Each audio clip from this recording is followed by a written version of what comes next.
Hey guys, welcome back to the Anime Collector. Today we're going to be taking a look at vadasy, and this is going to be an interesting review for a lot of reasons, and I need to tell you guys a story. Basically, I rewatch everything that I review. That's just a rule right now. It's what I'm doing. It's what I'm trying to do, and it might not actually be a good rule. I might be able to give you a better review if I didn't do that, but that's what I'm doing at the moment, and I had a really interesting experience with vadasy because there's an element to this story. The only thing I remember, this element to the story. It's the only thing I remember to it, and it's what I wanted to review it because of. I just wanted to be able to say, this show is about this. And upon watching this the second time, the re-watching of it, I perceived the first episode completely differently. And I want to go through and tell you guys a quick story about Terminator 2, real quick, in order to establish how I approach my reviews and how I try really hard. Like you guys remember in Madball 34, I started to talk about the plot of each episode, and I said, you know what? No, we're going to skip this. We're going to do memorable moments, because I don't want to give too much away. I want to whet your appetite on this channel. I want you to want to see the show. I want you to pick up the show, support the industry, and I want you to enjoy the hell out of the DVD. I want you to have an organic experience, and I want to explain something real quick. So, the story of the Terminator. Try to picture you're seeing this in the theaters when it was first released, okay? So obviously we all know the story of the Terminator. Kyle Reese, a human being sent back in time to protect Sarah Connor. Arnold Schwarzenegger, bodybuilder, big guy. He's a robot in this movie, sent back in time to kill Sarah Connor. Kyle Reese gets his clothes because they can't send, they can only send like organic tissue and stuff and metal to, or whatever to the past, so they can't send clothes, so he has to get his clothes from like a homeless person or whatever. But Arnold Schwarzenegger gets his clothes from these punks. He ends up being dressed as a biker. And whether you think about it or not, whether you realize it or not, the cinematography in movies, when it's done well, everything is really well thought out. Now the reason that he's dressed as a biker is because this is establishing this guy's dangerous. Bikers are dangerous. This guy is big, he's bulky, he's just a huge, dangerous person. You gotta be careful. He's violent. They established that right away. Now, Terminator 2 is a very interesting movie in that the experience for it was ruined for me because I either saw it first or my parents, in an attempt to show it to me at a young age when I would have been too scared, they talked me through the process, like this guy's the good guy, that guy's the bad guy. And the experience for it was ruined for me, and I didn't realize it until years later when I really thought about it. So I want to talk about Terminator 2, and I want to just establish that we already talked about Terminator 1. Arnold Schwarzenegger's the bad guy. If you've seen it in theaters, you know that. Now try to picture, this is how the story would go. If you were able to be in the audience of the theater, seeing Terminator 2, nobody else has seen it, it's like opening night, and this is your perception, okay? Robert Patrick is sent back in time. Just like Kyle Reese. Robert Patrick goes up to this police officer who's looking around at the fence where the stuff is all melted off because that's where he teleported in or he time traveled in. And he goes up to the cop and he punches him in the stomach. He doesn't take a sword hand and stab him through the stomach. He punches him and knocks him out. He takes the clothes of a police officer, much like how Arnold is a biker, somebody dangerous. He's a police officer. He's wearing the clothes of a police officer, somebody you're supposed to trust, somebody who's there to serve and protect. He's the hero, the good guy, right? And then Arnold's character comes in, and he's a robot. You've seen the first movie. They don't make any attempt to conceal the fact that he's a robot in Terminator 2. I mean, you see through his eyes the little red vision, and it's like, boop, boop, boop, boop. Yes, this character right here, this guy, he wears my size clothes. Time to get those duds. And he beats up a bunch of bikers, and he takes their bikes, their clothes, their weapons and stuff, and he continues on his way. Robert Patrick's character, dressed as a cop, he goes to John Connor's house, and he talks with his foster mom, and he's like, is John home? Is John here? Can I speak to John? She's like, oh God, what has he done now? And he's like, nothing. I just need to ask him a few questions. Smile, politeness. He's a good guy. He's a cop. He's helpful. He just needs to ask some questions. And he goes up to little girls with the photo. Have you seen John Connor? Do you know this boy? You know, and it's like he's not threatening in any way. And now John Connor is a bit of a rebel. He's a bit of a troublemaker. So when his friend is asked by the cop, "Do you know this boy?" He's like, "Hey man, this cop's asking about you." He's like, "What's that about? You know, I don't want to find out." And he gets out, and he gets out of the arcade, and he goes to the mall.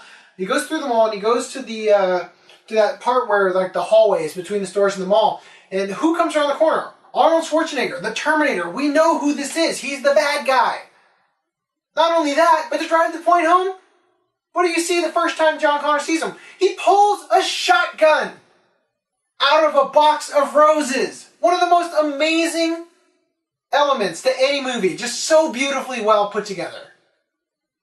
John Connor's like, as soon as he sees him, he's like, now I've never seen this guy before, but my mom has been telling me some shit about what happened, how I was conceived, where I came from, and what's happening in the future with Skynet.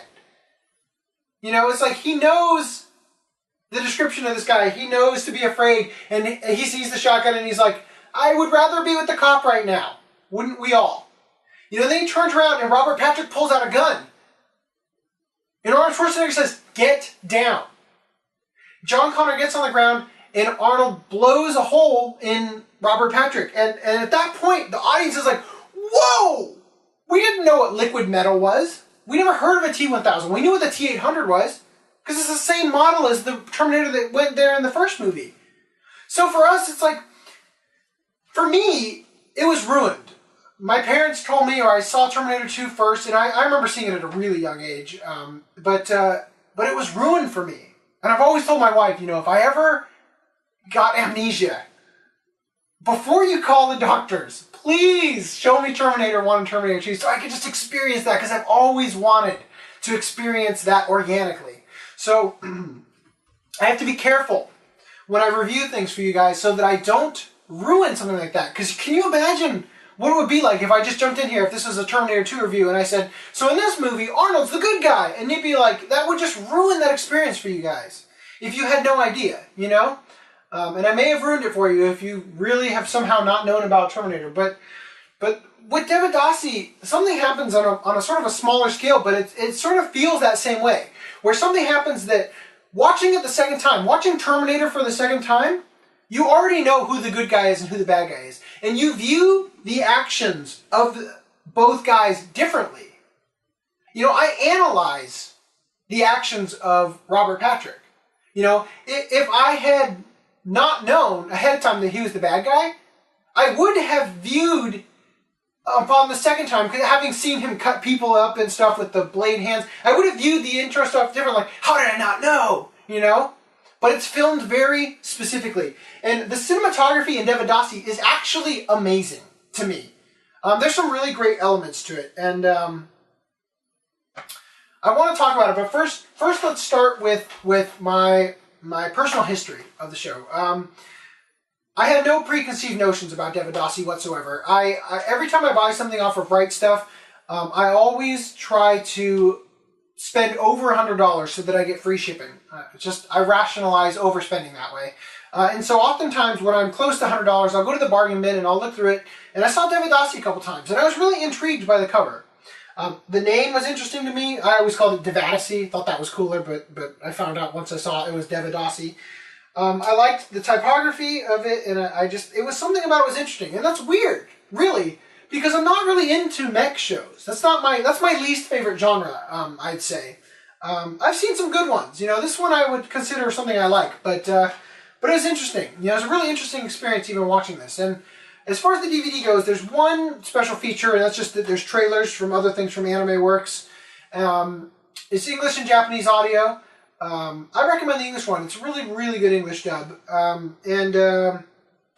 Music-wise, there's a little bit of controversy with this release, believe it or not. This is a difficult review to do because I'm trying to choose the route that I take in telling you things carefully, and I hope I'm not going off-road and ruining this whole thing. But this show is very sexual in a way, oh man, it's just really crazy. There's this real big controversy over the fact that that I guess while it was airing or being released as an OVA in Japan, their rating system changed, and it ended up being considered an adult film at a certain point. And there was this big controversy in America that Media Blasters, Anime Works, was not releasing the legit version. They were censoring it or something. And they're like, no, we haven't censored it. But it turns out that I think they did alter it, because the end credits, to talk about the music, the music's good, but something I noticed at the end credits is that they start what is probably the original end credits, and then it gets smaller, and then they have the credits, the English and Japanese credits scrolling on the side. So there is something that was probably changed. I just wanted to bring that up. Now, next let's talk about why it's titled Devadasi. What does that mean? Well, Devadasi, like a quick Google search, resulted in me ending up at Wikipedia to learn about, in South India, I guess, these girls who are, and they quoted this, so dedicated to the worship or service of a deity or shrine. And I'm like, so they're called Devadasi, but it's spelled with an I. And I thought, like, why did they quote dedicated? As if to say that they are not given a choice. Like, they're not dedicated at their own choice, Now, what's interesting about this is that Amala is definitely Indian influence, this character here. But the robot is called Devadasi. And it sort of feels like Amala should be the Devadasi, the devoted, dedicated, whatever I said before. But that ends up not being the case. So that's the title explanation. Now I guess I want to introduce you guys to some of the characters. So the story follows a character named Kei, K-E-I, and I don't want to say that Kei is a pervert. I'm trying to figure out a way to express to you guys the difference I felt watching the show the first time, and then having the, that Terminator 2 moment, oh my god, Arnold Schwarzenegger's the good guy, that moment happened, and then watching this show a second time with preconceived notions through my first time watching it. So, Kei is just a school kid, and then he's, there's his classmate, Naoki, really likes him, and then there's this other girl whose name I totally don't remember. I'm just going to refer to her as the teacher. She works for a company called Spirit, for the government, and that's the company, the agency that operates the Devadasi program, this robot. Now, Kei doesn't like school. You see him a couple times in the intro and stuff. It's like they show different time frames. They show, as they put it, 400 something days after whatever the invasion, and then 300 something days after the invasion. So they actually jump kind of back and forth between sort of towards the end of the show and before he even joins the Devadasi program. So one of the first times you see him back in the day, he's sitting in class, he's not listening to the lecture, and he's staring at this girl in front of him. I don't know if it's hot or what, but you can see through her clothes, like she's sweating or something. And you can see her bra strap. And they're insinuating that Kei is looking at her bra strap and not paying attention to the lecture. And now for me, it's like I'm trying to associate with this character. And it's like, when I'm tired or bored, I stare off into space too. It's like he's looking at this girl's bra strap, and it's like there's less interesting things I've been bored looking at, and then it's like the story continues, you see him again, and it's like, I just want to say, the cinematography in this is done really, really well. The framing is good. It's like, it's not that much better than other animes, but it's noticeably something where I actually felt like the decisions were made intentionally, and not just, this is how you frame stuff, But they shoot, this shot is like, you see the girl's legs, you see Kei, and then, the focus shifts, and you see Kei's the one who's not blurred anymore, and it just, it's implying that he's looking at the legs. And again, I'm trying to associate with Kei. I'm not a guy who stares at girls a lot. I've never been that guy. And it just, for me, I'm trying to approach it from the angle that Kei's not a pervert. He's misunderstood. Because a lot of animes that happens. In anime, when a character's a pervert, a lot of characters are real perverts. They do very perverted things. Kay doesn't do really, really perverted things. He just kind of stands there and looks at this girl's legs. These two girls, you know? And Naoki calls him a pervert at this point. And the way I look at it, you know, I feel like because of his actions, I feel like he's innocent, yet he's not very lucky. So he's perceived as a pervert by other people, which is something that other shows have done. And something about Devadassi is that a lot of things are like, yeah, normal anime moment, normal anime moment, normal anime moment. Wow, that's unusually sexual. I wonder if the directors knew that was really unusually sexual. Normal anime moment, normal anime moment, normal anime moment. Oh my god, that was really sexual. Out of nowhere, you know? And it's just, that's how it felt watching Devadassi. And the cinematography is done in a really, really interesting way where they tell the story without having to show you everything, which is something that I find brilliant about the way filmmaking used to be done, you know? You know, it used to be that when a character is getting raped or whatever, it's like, you know, they show the guy in a drunken stupor go into this girl's room and close the door behind him. It's implied. She's been violated. Nowadays, they'll show the whole thing. They'll put it in your face, and I don't necessarily think it's more powerful to put it in your face. And I love the way that the cinematography is handled in Devadassi. Some things they put in your face, and a lot of things that they don't are more powerful. Really interestingly well done. The subject matter, not so awesome, but the cinematography, very interesting. I really enjoyed it. So there's another bit that I forgot to mention that's going to be important for after this part, where at one point Kay, like I said, you know, I said he's not really a pervert per se. I didn't want to put him in that category, but there's this moment where he's thinking, like he's having this sequence where he's having almost an out-of-body experience. You don't necessarily know that he's sleeping, but he's actually dreaming at this point. And he's dreaming about Amala before he meets her. You know, I was saying before, normal anime moment. You know? You see Amala and she's like scantily clad. That's not unusual in anime.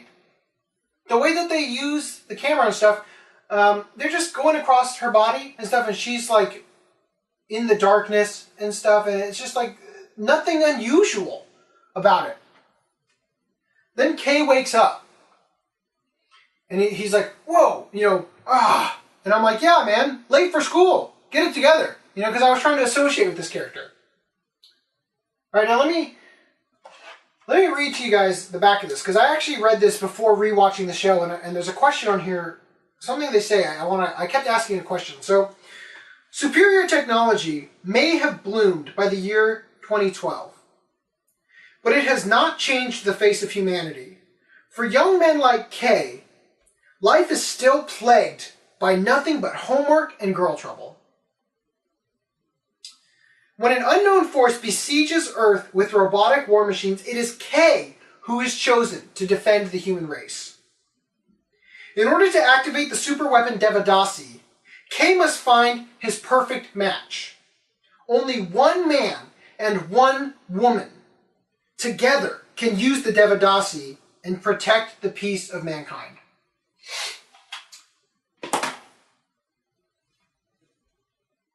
Why choose Kay? Why did they decide to choose Kay? That's the question I kept asking myself while I was watching this show. I just wanted to know, like, why? Why did they choose Kay?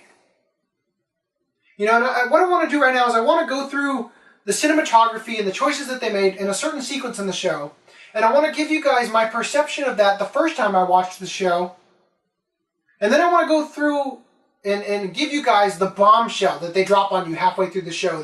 The moment like in Terminator 2 when you're like, holy crap, Arnold Schwarzenegger's the good guy. You know, that thing that now you can't go back to not knowing that. And then I want to look at the sequence a second time. Having said that, and I want to explain how I perceived it very differently the second time around. So at one point after they've joined Spirit, they're in a classroom. Like, you know, they're being taught, you know, for the sake of piloting Devadassi and whatnot. And by the way, Kay joined Spirit in order to get out of school. You know, he's a lazy ass. He doesn't like school. And when he gets there, he's the only guy there out of all these girls. And I just gotta know, like, why did they choose Kay? So here's the sequence that I want to talk to you guys about. So they're in a lecture, and teacher, because I forgot her name, is giving a lecture, and they're using a projector. You know, she's got the button. It's like, you know, and it's something that's really cool about cinematography that they do is they use that to cue when they cut the scene to show something else, and then cut back and different angles and stuff. And it's a really cool dynamic approach. So they start out with this sequence, and then it's basically used for exposition. She says stuff like, you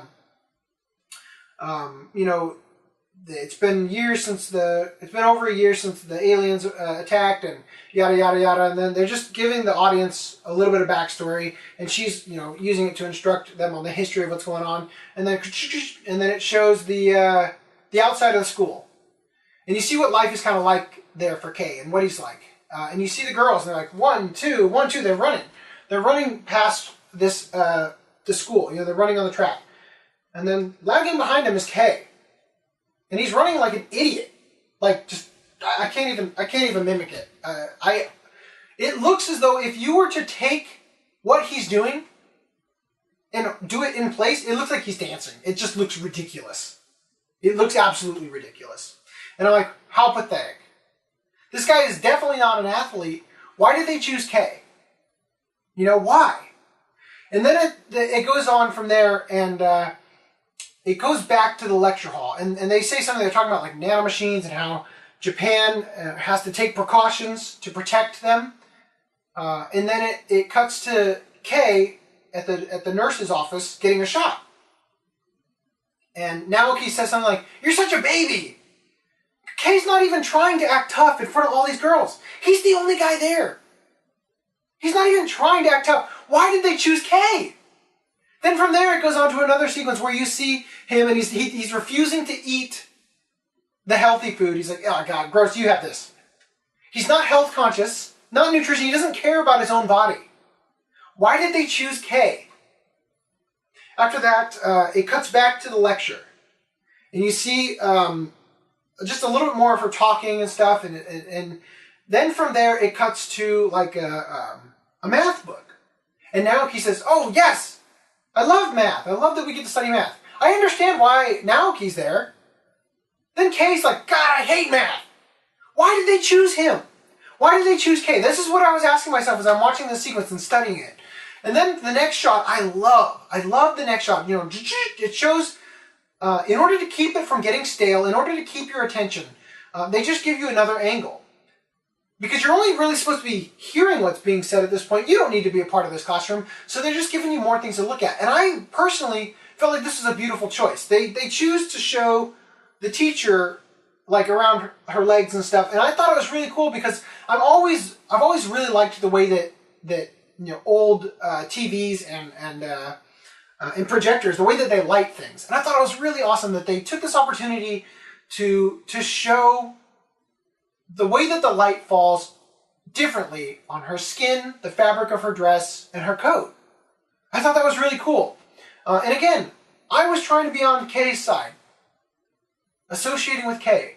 So the next thing they show is Kay, and the jerk is not even paying attention to the lecture. He's not even looking at the projected image.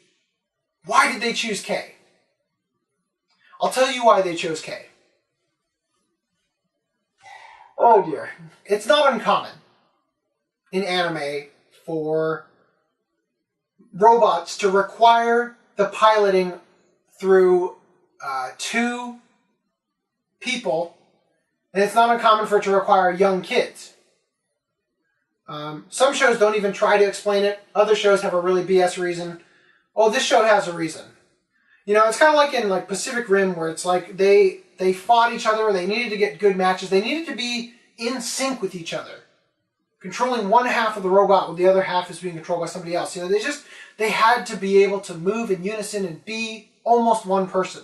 Now, it says here on the back of the box, Kay must find his perfect match.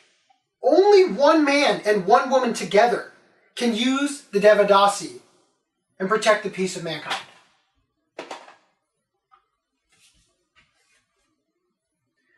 here's the truth. It's like in Pacific Rim, I guess, with they gotta be in unison or whatever, but it goes a little bit further than that, in that, it's so picky that this is the definition of the example they give. They basically say that, the way that your hormones change when you're near another person, which happens to everybody, when you're near different people and the way you react to them and they react to you, that's how in sync they have to be. Then they grossly oversimplify that statement midway through the second episode, and basically the halfway point of the show, to say, this is the truth about the show. This is the Arnold Schwarzenegger is the hero. This is the point of no return. This is the spoiler. Vadasy is powered by the sexual frustration of its pilots. Oh my God! Everything makes sense. Yes. You know why they picked K? Because he's the most sexually frustrated kid on the planet. Yeah. Maybe he's not into school. He's distracted. He's frustrated. Yeah, he is checking out this girl's bra because he's thinking about her, fantasizing about her. He is staring at these girls' legs. I defended you, Kay. I defended you. I tried to associate with you.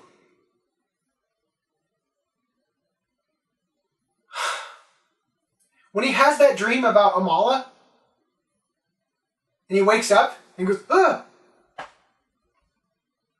Stupid me. No, it's not because he's late for school. Kay doesn't even like school.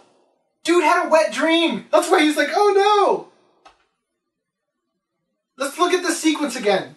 Teacher's giving the exposition and stuff. It cuts to them running in front of the thing. 1, 2, 1, 2. There go the girls. The girls get all the way off screen before Kay even shows up. Why is he running weird? Why does it look like he's dancing? He's concealing an erection. It's so obvious now. There's so much to this show where you're like, that was a little bit weirdly sexual. It's like, yes, it was. The stuff that you thought was a normal anime moment, no. This show is very overtly sexual. It's weird. It's a weird experience. So the next point, when it goes back and it's like, why did they choose Kay when he's not able to act tough when he gets this shot? Because it doesn't matter. Why did they choose Kay when he's not health conscious? Because it doesn't matter. He doesn't like math? Who cares? Vadasy is so powerful because of how frustrated this kid is that all that stuff does not matter. Now here's the worst part about this. The cinematography that I was in love with. I still love it, but it just opened an ugly window for me. This shot here, where they focus here. Why do they focus here? It's so obvious the second time I watched it when I wasn't trying to rationalize everything so I could associate with this character. He's staring at the teacher's crotch. That's why. Oh my God, Kay. What are you?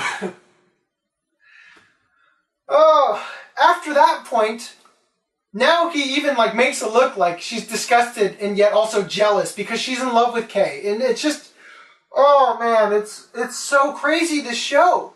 This show is just so crazy. The stuff that happens, it just gets worse and worse and worse. And you're like, oh my God, I can't believe they did that. And then what's crazy about it is all the things that they do without even showing it, and yet it's so powerful regardless. Kay does this thing where he's getting headaches, and they're giving him these pills, and God knows they're putting something in these pills to improve his condition, his frustrated condition. And improve it, obviously, I mean they're making it worse. To the point where he starts attacking other girls. He tries to sleep with Amala. Do they come out and show it? Do they make it? It's like she just says, no, I'm not ready. He goes after Naoki. She turns him away. She slaps him. It's like he's going out of control and he's taking these pills. And then at one point, and this is where I really lost it. This is where I really lost it in the show. At one point, We got the 1, 2, 1, 2. But K's there. He's not running, though. He's taking pills. Then teacher shows up. Asks him if he's got a headache.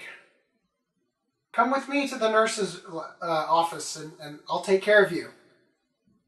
Oh my God, the cinematography here. Once again, after they leave this sequence, they're in the nurse's office, you know, shh. The curtain opens around the bed. Lay down, Kay, says the teacher.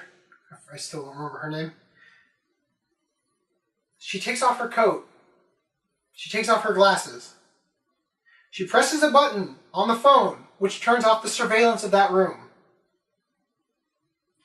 Shh. The curtain closes. The next shot, their shoes on the ground, next to each other. You heard the curtain close. Clearly she's in there with him. Her shoes are off on the ground. His shoes are off on the ground because he's in bed. She's in bed with him. She screws this kid so that they can test, I can't believe I'm saying this, his semen on Devadasi. And if that's not enough, Devadasi gets pregnant. Oh my God. Now, I'm not saying that the show is going to say that that's the reason all this stuff happens with Devadasi getting pregnant, but that's the reason. It's got to be. They test it. The show gets weird. Okay, and you know, I'll admit to you guys that it's been really hard keeping up with this promise I made to you guys that I'll have 2 videos every week, you know? I don't want to break that promise in my second week, my second review, you know? And upon rewatching Devadasi, I'm like, wow, this is very sexual. And I regret the fact that I have to talk about it because I don't have enough time to choose a different show and start again. Every second of my day towards this is precious. But you know what I regret even more? I regret that I don't have enough time to delve into this deeper. This enigma, this amazing gem that I forgot was this way. I wish I could analyze it deeper for this review, but unfortunately I can't. I just want to reiterate, when I say that Devadasi got pregnant, Devadasi's the robot. Okay, I just want to get that out of the way. Anyway, if you want to support the industry, if you'd like to pick this up, I think MediaBlasters.com might have it still. I don't know. You could probably get it from Right Stuff. You can definitely get it from Amazon. Worth picking up just for the fact that you can say that you own a show that explains away the fact of why the giant robots are piloted by kids, based on the fact that they say that the robot obtains its power by the level of sexual frustration between the pilots. Anyway, guys, that's my review of Devadasi. Let's pop it on the shelf. And, you know, if you want to check out last week's review of Mad Bull, here's a link to it. If you'd like to support me, you guys can leave me a like. You guys can, you know, give me a comment. Let me know what else you'd like to see. Let me know if you enjoy these reviews. Anyway, you know, next week I'll see you guys for another review. Later this week I'll see you guys from another tip. All right, take it easy, guys.